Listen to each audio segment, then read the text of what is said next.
জয় জয় রাধেশ্যাম, জয় জয় রাধেশ্যাম, জয় জয় রাধেশ্যাম। যাক, সুপ্রভাত সুপ্রভাত সুপ্রভাত সকল ভাই বন্ধু, বৈষ্ণব এবং দর্শকবৃন্দ সকলের শুভ কামনা করে আমি এই আপনাদের সামনে কিছু দু চার কথা বলবো।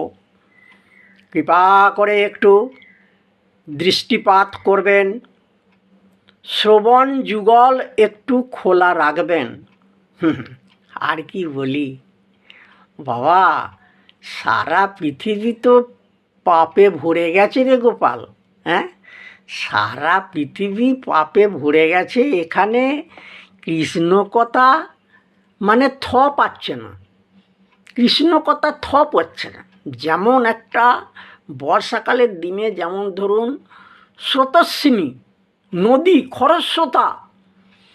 খরস্রোতা নদী, তাতে ধরুন সেই খরস্রোতা নদীর কিনারাতে আপনি দাঁড়িয়ে আছেন, কিনারাতে দাঁড়িয়ে আপনি যদি খড়কুটো দুটো সেই জলের মধ্যে ফেলে দিলেন, কি হবে? তত্তর করে ভেসে চলে যাবে। হ্যাঁ, নিমেষের মধ্যে কোথায় লুকিয়ে যাচ্ছে জলের ঢেউয়েতে, আপনি আর কিছুই দেখতে পেলেন না, নাকি?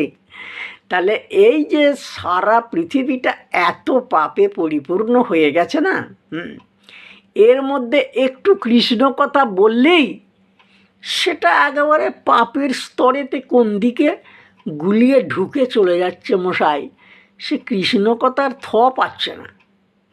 এইটি তো দেখতে পাচ্ছি তো আমি। যাই হোক, ধরুন এতদিন ধরে আমরা এই যে রূপ রূপ রূপ রূপ রূপ রূপ করে তো আমরা খুব অনেক দিন ধরে বক্তৃতাটা চলল। তবে রূপের কথাটা কে কতটা বুঝতে পেরেছেন তা জানি না।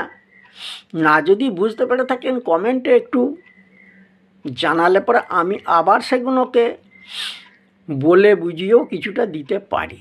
তবে আমার এই যেমন সামান্য জ্ঞান, সেই বুদ্ধির সীমার মধ্যে হলে পরে সেটা হবে, সীমার বাইরে যদি চলে যায় তাহলে আর হবে না। বুঝতে পেরেছে? এই হচ্ছে কথা।